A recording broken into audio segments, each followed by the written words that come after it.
Craft का इस्तेमाल किया जाता है। किसी भी मौसम में ये उड़ान भर सकता है, खराब से खराब एयर स्ट्रिप पर ये लैंड कर सकता है। यानी कि इसको अगर कोई एक सड़क हो जिसमें क्लियरेंस ठीक हो, उस सड़क पर भी इसको उतारा जा सकता है बहुत आराम से।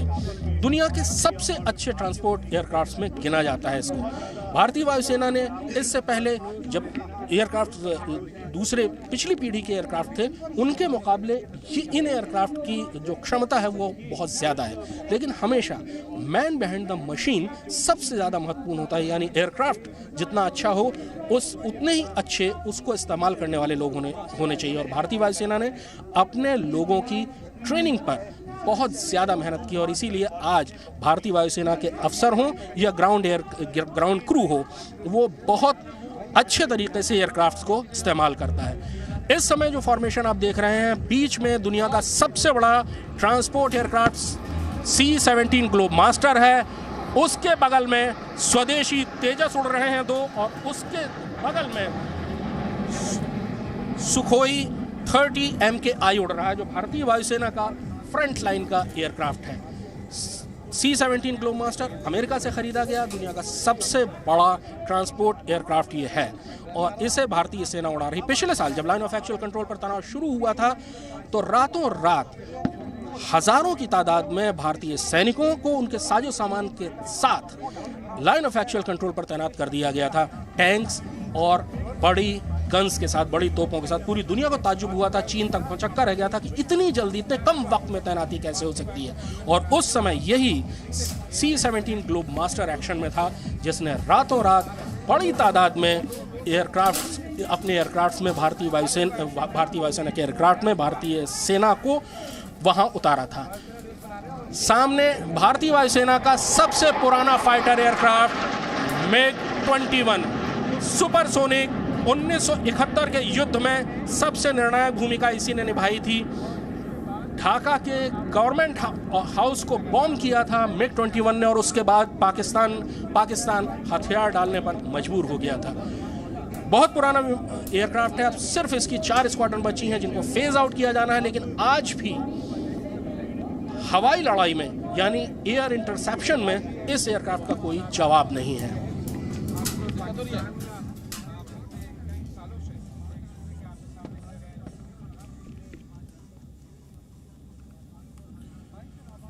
तो मिग का जिक्र कर रहे थे इस वक्त कृष्ण मोहन मिश्रा, जो कि ग्राउंड पर मौजूद हैं लगातार एयरफोर्स डे पर। भारतीय वायुसेना का शक्ति प्रदर्शन और ये तस्वीरें हमारे साथ शेयर करते हुए air vice marshal Amit Taneja हमारे साथ हैं, air marshal retire RC Vajpayee हमारे साथ हैं, group captain retired DK Pandey हमारे साथ हैं, group captain retired VN Jha भी हमारे साथ हैं और wing commander retired Praful Bakshi भी हमारे साथ हैं। Air commodore retired BS Siwach भी हमारे साथ अब से कुछ ही देर में होंगे। तो लेकिन इस वक्त अगर देखा जाए, अमित तनेजा साहब, आप ये देखते हैं इस 89th एयरफोर्स डे को, आपने इसे जिसे कहते हैं कि एक एयरफोर्स से एक छोटी एयरफोर्स से एक बड़ी एयरफोर्स, एक सशक्त एयरफोर्स, और फिर उसके बाद आज जैसे कि कहते हैं कि C-17 globe master, Chinook, Boeing, 78 MKI tank भी उनके पास, जैगुआर, इटोप वाली एयरफोर्स जो है दुनिया की जैसे फाइनेस्ट एयरफोर्स में जब आप इसे गिनते हैं तो कैसा इसे महसूस करते हैं? और इस वक्त ये देखिए, वक्त के साथ अपने आप को ढालना एक प्रोग्रेसिव ऑर्गेनाइजेशन की एक पहचान होती है, और समय के अनुसार हर समय भारतीय वायुसेना दुनिया में सबसे सक्षम और अच्छी वायुसेना मानी जाती थी। लेकिन जैसे जैसे समय बीता है, टेक्नोलॉजी का चारों तरफ एक विस्तार हुआ है, तो उसी हिसाब से भारतीय वायुसेना सदा बदलती रही है। तो 1976 में मैंने एयरफोर्स ज्वाइन की थी, और उस समय भी बड़े गर्व के साथ हम उस हालात में जो भी थे, उस हालात में एक बड़े अच्छे एयरफोर्स माने जाते थे।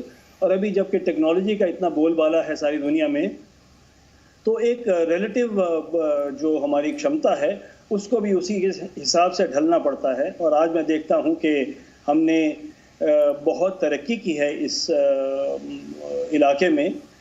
हालांकि हम सब मानते हैं कि हमारा भारत जैसा देश जो है वो अपनी ज़रूरत की चीज़ें जो हाई टेक्नोलॉजी की हैं, हमारे हवाई जहाज़ हैं, ग्रुप कैप्टन झा ने बोला, हमारे जो रेडार्स हैं, हमारी जितने भी उपलब्धियां हैं जो कि टीम वर्क में काम करती हैं, हमारी हाई टेक्नोलॉजी की क्षमता होने के कारण वो हम खुद बनाते तो और भी अच्छा होता। तो इसलिए मैं सोचता हूं कि हम अपने आप को तो ढालते रहे हैं समय के अनुसार, और आज बहुत गर्व के साथ हम देख रहे हैं कि हाईएस्ट टेक्नोलॉजी की चीज़ें हैं हमारे पास और हम किसी से कम नहीं।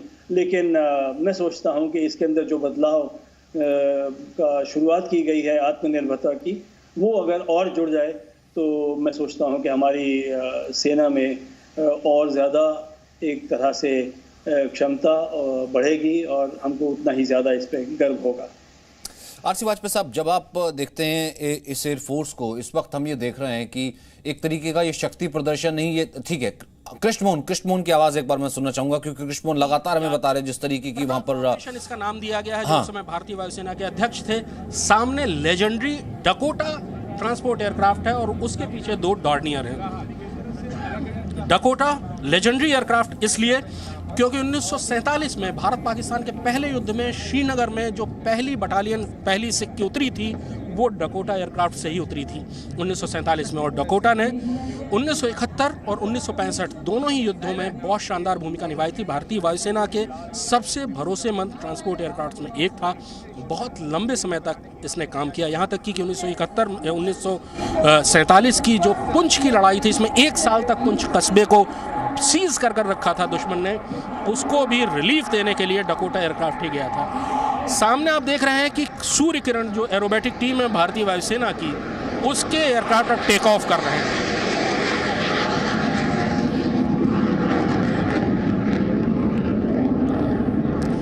दुनिया में बहुत कम वायुसेनाएं ऐसी हैं जो 9 एयरक्राफ्ट के साथ एरोबेटिक दिखाती हैं। भारतीय वायुसेना उनमें से एक है। किसी जमाने में ये किरण mark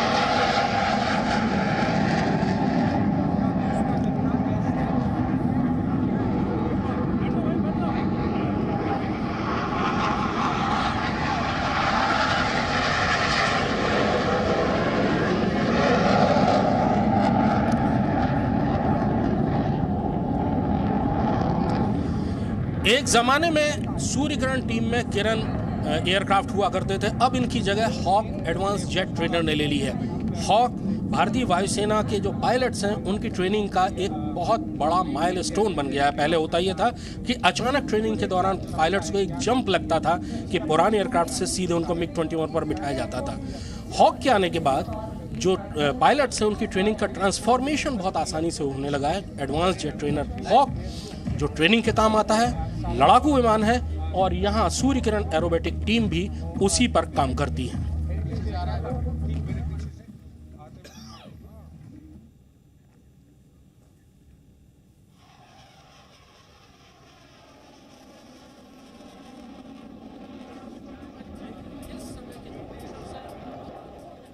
Painted in bright yellow color, appears to be as the master of this sky over Hindan airspace right now. The aircraft in command of Wing Commander Amit Dhopavkar. उस समय की याद दिलाता है जब जहाज को ज्यादा मनूवर करने के लिए एक के ऊपर एक 2 पंखे, 2 विंग्स लगाए जाते थे। कॉकपिट खुला हुआ रहता था। बहुत कम स्पीड से वो एयरक्राफ्ट फ्लाई किया करते थे। बहुत कम ऊंचाई पर वो जहाज जाया करते थे। इसलिए ये जो एयरक्राफ्ट टाइगर मॉथ बाईप्लेन है, ये उन वक्त की याद दिलाता है जब कॉकपिट खुला हुआ होता था।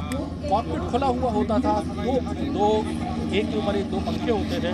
आप इस समय अगर ध्यान से देखेंगे तो आपको खुले हुए कॉकपिट में पायलट भी नजर आएगा। उस वक्त की यादें, पुराने वक्त की यादें। वायुसेना ने ये कार्यक्रम शुरू किया था जिसमें पुराने एयरक्राफ्ट को हासिल किया गया और उन एयरक्राफ्ट को दोबारा तैयार करके उड़ने के काबिल किया गया। देखने में बहुत खूबसूरत लगते हैं। पुराने वक्त की याद दिला।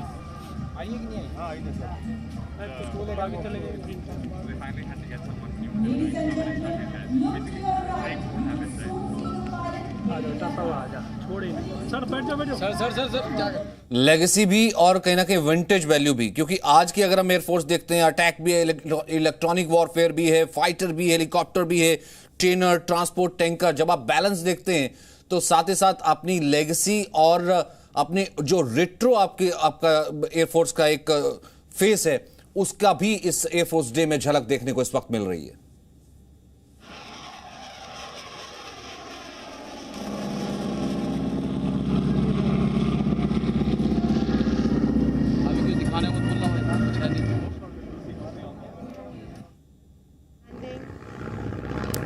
Air marshal R C Vajpayee, आवाज आई आपके पास?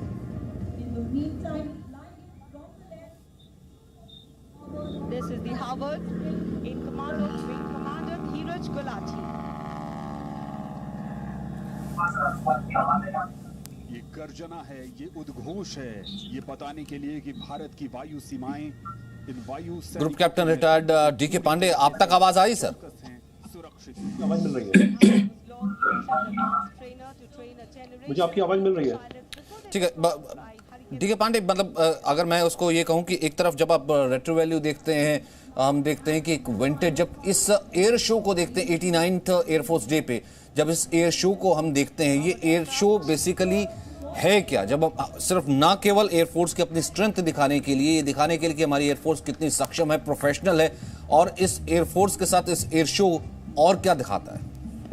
देखिए, सबसे बड़ी जो बात है, इसके पीछे संदेश जो जाता है हमारे युवाओं के लिए, हमारे जो भारतीय देशवासी हैं उनके लिए, कि भारतीय वायुसेना जो कहती है वो, देखिए अक्सर वो लोग देख नहीं पाते कि क्या डेवलपमेंट हो रहे हैं, क्योंकि ये एयर बेसेस जो है वो शहरों से, पॉपुलेशन से दूर होते हैं। और जो ये दिन ऐसा होता है कि सब उनकी आंखों के सामने हो रहा होता है, वो देख सकते हैं कि सचमुच जो कहा जा रहा है वो हो रहा है कि नहीं हो रहा है। उन्होंने सुना राफेल राफेल, और राफेल उनके सामने है, तो निश्चित रूप से वो उनको गौरव होता है कि जो हमारी वायुसेनाएं जो है बहुत तेजी से आगे बढ़ रही हैं। पुराने जहाज जब हमको दिखाते हैं तो बताते हैं कि किस एरा में हम रहे, किस प्रकार से भारतीय योद्धाओं ने, वीर योद्धाओं ने जो है उनको